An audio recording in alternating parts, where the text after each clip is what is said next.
নেসে tilapia জুড়ি নাই যেরকম বলছে ওনারা। হ্যাঁ, আমি এখন 1 বছর করেই বুঝলাম যে ওনারা যেরকম কথা বলছে এরকম আমি পাইছি ভাইয়া।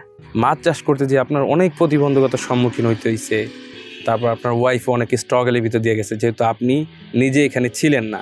আমরা যতটুকু শুনলাম বাজার দিয়ে আসার ক্ষেত্রে যে আপনার ওয়াইফের নাম শুনেই যে বলতে পারে যে এখানে এক মহিলা আছে যার 2টা পুকুর, যে নিজে পর্যন্ত নাকি মাছ রে পানিতে নেমে পর্যন্ত যে কোনো চুন দিছে, লবণ দিছে।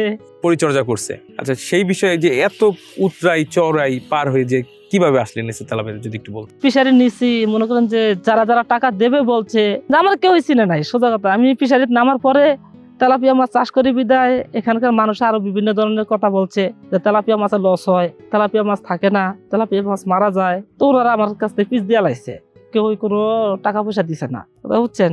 তো আমার ওয়াইফ ফিশারি পার থাকে, বেশি কষ্ট হয়েছে আমার ওয়াইফের। ওরে মনে করেন যে আমার ধন্যবাদ দিলেও কম হয়েছে বোকা। ওরে কেমনি যে পুরস্কৃত করবো এটা আল্লাহ পাক জানে, কিন্তু পুরস্কৃত তো মানে যে নিজের সংসার হিসাবে করছে, তো এটা ওর বহুত অবদান।